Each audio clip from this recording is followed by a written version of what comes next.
In the last episode, we talked about the importance of having a living ideal at the center of our life. A living ideal can guide us on the path of transformation. In this episode, let's understand this a little better with an example. This example is about a conversation between Dr. Rebati Mohan Biswas, an ardent devotee of Sri Thakur Anukul Chandra, and Mr. Sinha, an IAS officer. Dr. Rebati Mohan Biswas did his PhD on the ideology of Sri Thakur Anukul Chandra. And then he traveled across the length and breadth of the country to deliver lectures on the importance of having a living ideal at the center of our life. On one such occasion, he met Mr. Sinha, an IAS officer, and a conversation started between the two of them.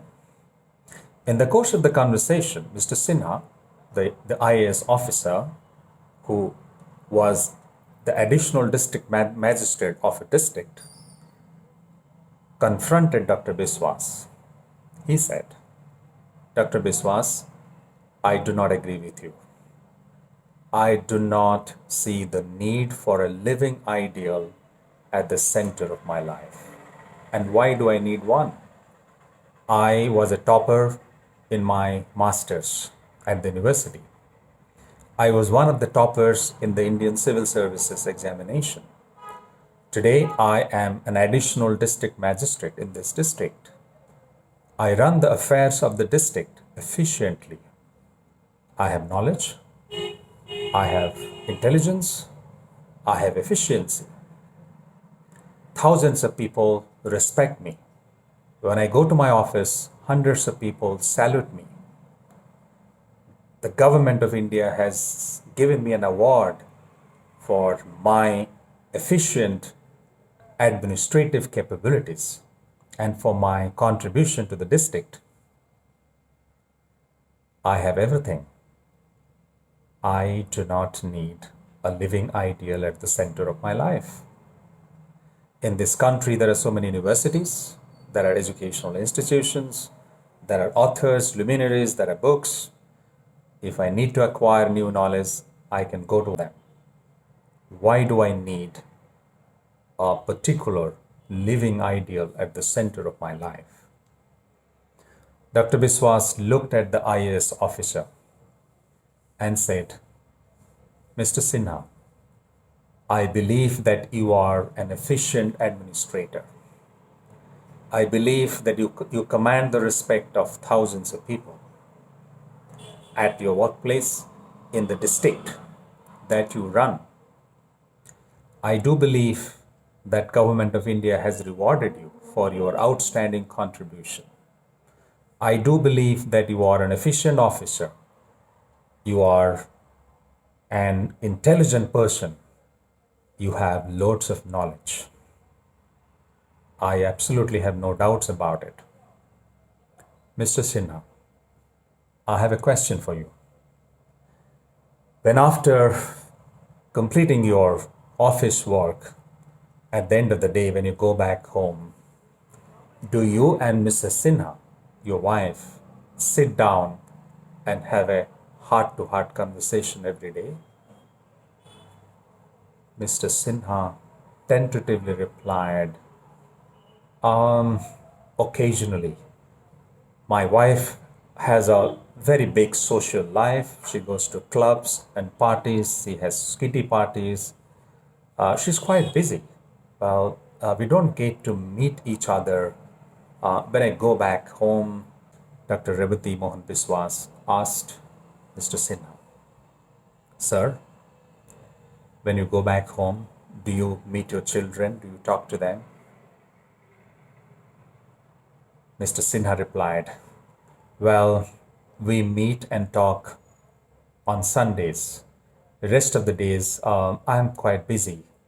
You know, I am an IAS officer. I'm running the affairs of a district.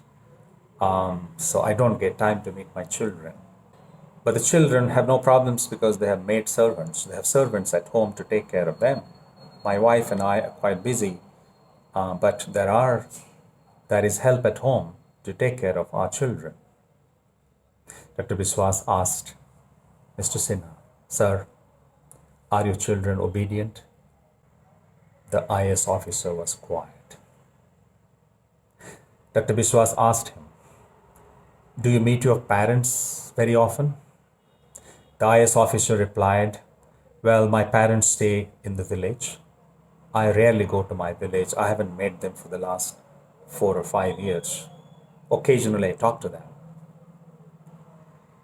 Dr. Biswas asked, "Do you meet your neighbor?" Mr. Sinha replied, "Well, we hardly meet. We rarely talk." Dr. Biswas looked at Mr. Sinha, the IS officer, and he said, "Sir, when you go back home, you don't get to meet your wife. You don't get to meet your children. You haven't met your parents for many, many years. You don't get to speak to your neighbor. Are you happy about it?" Mr. Sinha was quiet. Dr. Biswas asked him. Dr. Biswas said, "Mr. Sinha, you are an efficient IAS officer. You are an efficient professional, but probably you are not an efficient husband. Probably you are not an efficient father. Maybe you are not an efficient son. Looks like you are not an efficient neighbor. Mr. Sinha, you are efficient in one aspect of life, but you are not efficient in other aspects of your life. This is called imbalanced efficiency. Mr. Sinha, if your right leg becomes fat, that is growth in your body. Everybody wants to grow and have a strong body. But do you desire such a growth?" Mr. Sinha replied immediately, "No, no, Dr. Biswas, that's not desirable. If your leg becomes fat, people will say you are suffering from filaria, a disease." Dr. Biswas said, "Yes. Nobody wants tumorous growth. The tumor also is a growth in the body, but we don't desire such a growth. We need harmonious, balanced, simultaneous, symmetrical growth of our body. The same applies to our personal life. The same applies to our life. We need a simultaneous and symmetrical growth in our life. When I say simultaneous and symmetrical growth, I mean that you grow as a professional, you grow as a husband, you grow as a father, you grow as a son, you grow as a neighbor, you grow as a citizen of this country. That is what all round, well rounded, simultaneous, symmetrical, harmonious growth is all about.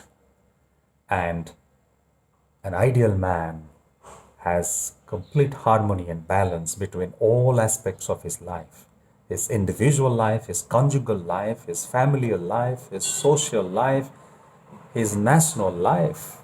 There is a perfect balance between all these aspects of his life. Mr. Sinha, knowledge about that, the clue of having that balance in life, is not taught in any of the universities that we have, or in any of the educational institutions. The so-called luminaries in the society cannot teach you that. For that you need a living ideal who can teach you the clue of living life in a balanced and harmonious and symmetrical manner. So friends, Dr. Biswas, in such a meaningful and logical way, beautifully explained to Mr. Sinha the importance of having a living ideal at the center of our life. If you need to find balance in the midst of all the turbulence and diversities and complexities in life, we need that balancing factor. Imagine the surfer in the turbulent sea. How does he maintain his balance? He maintains his balance because he firmly plants his feet on the surfing board and never gets away from that. His constant attachment with the surfing board brings the balance in the midst of the turbulent sea. Similarly, In our life, when we're juggling between multiple aspects of life, personal, conjugal, familial, social, national, when you're dealing with multiple diversities and complexities, we need such a balancing factor in life. And that's such a balancing factor is the living ideal, the omnipotent, omniscient master or guru who can help us find that perfect balance and who can help us find meaning and purpose of our life and happiness and abundance.